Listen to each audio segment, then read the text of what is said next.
Hi everyone, welcome to Meet an Entrepreneur. My name is Deborah. I'll be your host on this show. And today I have a very special guest here. I'll let him introduce himself. Hi, Deborah. Thanks for having me on your show. It's a pleasure. I've been admiring you from afar, and we've gotten to know each other recently. So it's good to be able to come here and talk a little bit about myself. Yeah, I go by Wonderful Togbey. My Togolese name is Coco. I've been living in Nebraska for the past 11 years or so.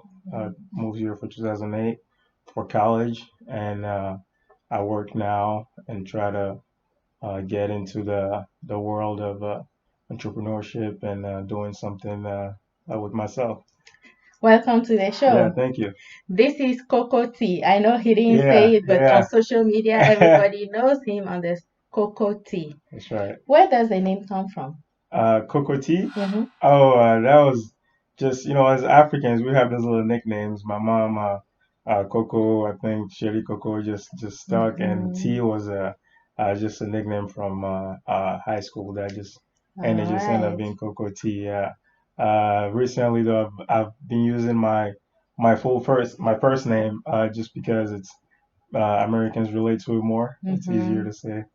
So yeah, And your first name is wonderful. yeah, I yeah, like that. yeah, yeah. So tell us a little bit about yourself. What do you do?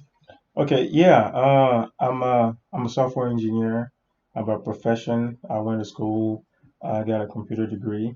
So I love anything technology related, and I'm also very much so about ed financial education as it pertains to the African and the Black community. And I'm a Pan-African, so anything that is related to the African descent individuals and bringing them together is where I'll be.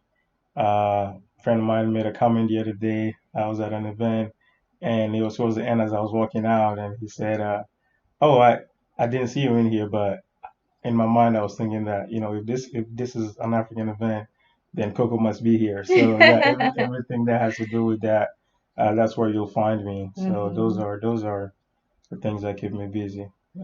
Very interesting. So you just said that you are Pan-African. What does that Yes. mean? A Pan-African is I define it as someone who has a profound love for black, for everything that puts up the African man and woman, and is not without excluding anyone else, right? Hmm. So that's essentially what it is for me. Anything that we all belong to the motherland to some extent. So anything that brings us in the conversation and shines a bright light on Africa Hmm. and the people who push that narrative are Pan-African. Wow. So what is the African capitalist? Sure. So the African Capitalist platform that I started is a platform that is geared towards sharing financial information with the African diaspora and information on investment, how to combine uh, entrepreneurship and high levels of education Hmm. and somehow find the investment tool there. Because you know, as an African kid, my parents were big on get educated and make sure you go to school, get good grades, right? And there's that path, and then there's a path of start your own thing as and then become an entrepreneur, where it's a lot more of a sexier word now, but growing up it was like okay the struggle, right? You're doing your own Hmm. thing, you just find your own path. Now the information that I have immersed myself into the past couple of years that I found that no one was really talking about this to our community, which we tend to, gather around each other, which is one of our strengths, but it also means that, well, we might not have the information necessary that others are taking advantage of. So it's a platform that I've started with people who have inspired me Hmm. and that I learned from afar, and be able to transfer that information out to the masses and to our people, essentially. So beyond creating that awareness, what is the end goal? Yeah, so the end goal for me is really something of a dream of self-reliance and self-sufficiency for African men. So whenever we talk about capitalism, I feel like Africa has mostly been a ground of exploitation, where uh, you know people get their riches at Africa's expense. Right now, why can't we make this in a sort of relation build a relationship where it's a give and give, right, and a give and take, such as a trading relationship, such as the summit that we went to, and talks like that. So let us rely on ourselves, build things. I when I think of the African capitalists, I think of, let's say, for instance, when you go to Chicago and you go to Chinatown, for instance, you go there, and after the summit, I was actually, every time I try to drive through that area, just to see how did this come about, right? How does the first store get here, the first restaurant, the first hair salon, the first school, the first bank, all for African. How do we then work together and accomplish something of ourselves, right? We're known to come together when it comes to celebrating, right, and crying together. All those things, we are known for that as Africans. But how do we then share the information here, not and not just not just for us back here, right, who have learned uh, the world, the Western life, but how do we then share that as well so that it's beneficial for the people back home? That's kind of my vision of that, is where we all sharing that, and we all self-sufficient as African men and women. So, since you mentioned it, let's talk about it. Okay. The Trade with Africa Business Summit Yes. that just happened in Chicago. Right. What was the lesson learned, or what did you take home from that summit? Right. So what I took home, in a sentence that has been engraved in my mind, is that, like everywhere else in the world, starting a business presents its risks, right? And some argue that Africa has some high risk as opposed to certain places. But the bottom line is that Africa also presents the highest reward, right? Due to the growth, the opportunities there. You don't, the fact that you don't really have to start over, right? There's opportunities here that Africa for so long has been deprived of. So how then can you um, bridge those gaps, right? And also over here, we've gotten used to the idea that uh, well, the charity mindset, right, where you go back home and when you to give things, right, where actually this is actually a trade, right? The local person who's over there creating doesn't really need doesn't really need charity, right? They need ways to put their products out there. They need ways to trade, right? And so that's where that partnership comes into it.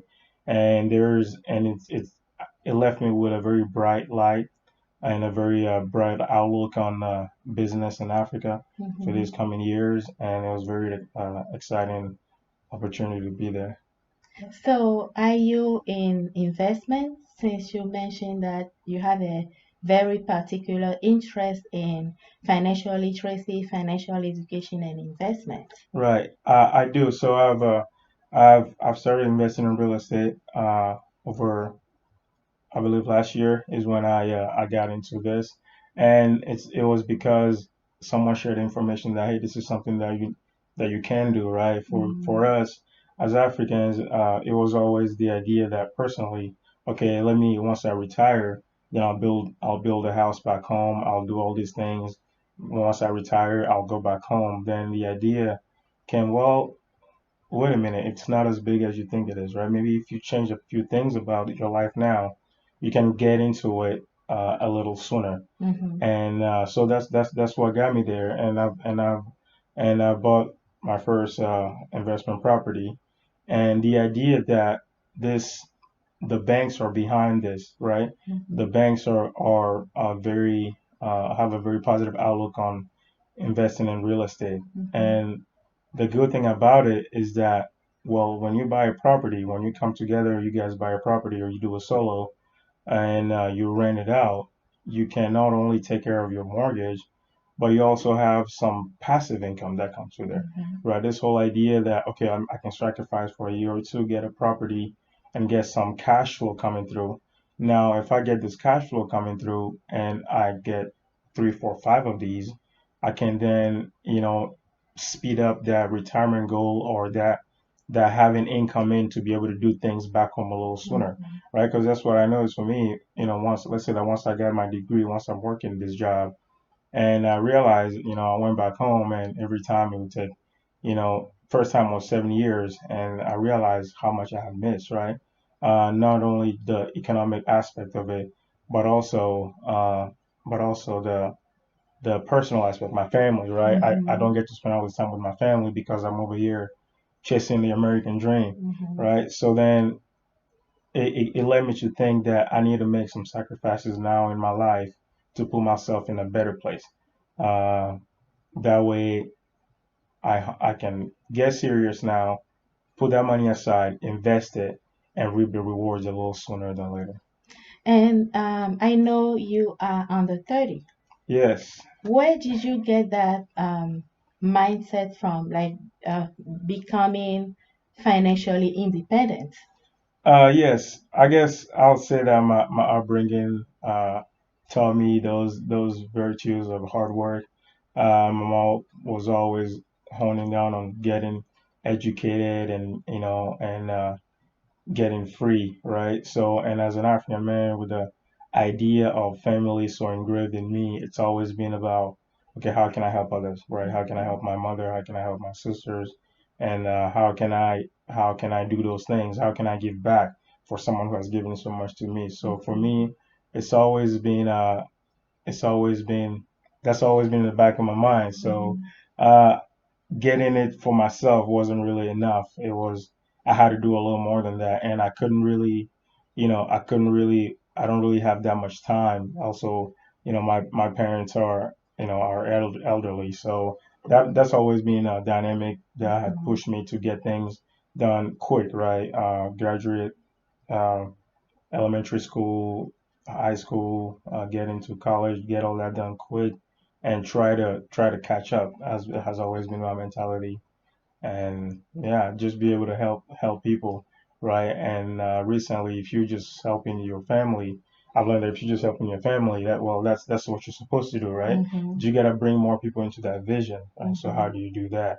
Yeah, that's what led me to here, and also I would like to share a little thing there. Uh, and I also like philosophy and the idea that once you have the knowledge in the l'allégorie de la caverne in Plato's allegory, you're supposed to go out and share the information, right? So that idea has always been in the back of my mind. Okay, once I know certain things, then I got to be able to share that information and bring people into the vision. So that's where it comes from. So, what is the African dream?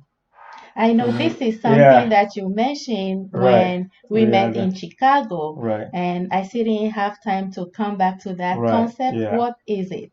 Right. So for me, an African dream, first of all, if you see the path of Africa, it has to start with pride in ourselves, right? An African dream is, when you come in, let's say I'm from this part of Africa, I'm from Togo right off the bat, or I'm from, Ghana, Sierra Leone, just the pride in that, first of all, and also with the it comes with self-sufficiency for me, really, because we're enough, right? As an African, creating a structure where we're enough, we for ourselves, we help each other out.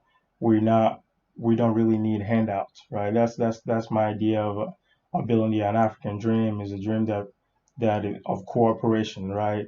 The divisions that were laid out by the Western world were the ones that had kept us, separated for so long. So an African dream for me is a dream where West and East come together, North and South come together, and we're all we got, and we're all building for each other, helping each other out, without a with and not at anyone's expense. Mm-hmm. Yes, that's my vision of an African dream. Anything that you want to share? Yes, as it pertains to what we can do, I think our power as a community, as an African community, is just great. When I we come together and celebrate sports, we come together and party, we come together and do this and that, right? So Mm-hmm. just imagine, where do you go? Where do you go here in the States and can just come and eat, just come and, get together and just celebrate, be happy, be joyful, go to our weddings, go to our parties. It's all full of celebration. Right now, if we switch that a little bit to, uh, well, by the way, this is how I invested this, right? This is how I made this. And from a position of gratitude, hey, of true excitement, right? When I say, oh, by the way, this is how I was able to make this money, let's share that as well. Let's share those Mm-hmm. information as well, and let's be open to receiving those, right? And without looking at it from a, okay, from a position of, well, that's you. I don't really want to seem like I'm begging, right? Where Mm-hmm. information is really the key to this, right? This country, anything has its rules and laws and tweaks and tricks, and we really have to be open. Mm-hmm. Share this mentality where that information is what leads us to freedom, essentially. Mm-hmm. So that's Wow, those this are is my way. very powerful. The culture, not just the culture is beautiful, but the movement, the African capitalist movement, the African dream, and things that we are striving to accomplish, Yes, and that togetherness is what is going to make us economically powerful. absolutely. So I really encourage you with that movement, the Thank you. platform that you've created. Thank you. It's beautiful. Let me say one more thing to you too, right? Mm-hmm. And it's because of people like you that I get to do things that passionate me, right? And it's because of, right, I look up to people like you, and I see that you get it, especially women, right? The power of an African woman is just really untold, and I see the things that you and other of your other colleagues are able to accomplish, right? And this just reminds me of how I grew up and seeing my mom do the things that they Mm-hmm. do, and being with that mindset now here and finding a way and always making it happen. Thank you. Thank you Yeah, so much, yeah. and thank you for being on the show.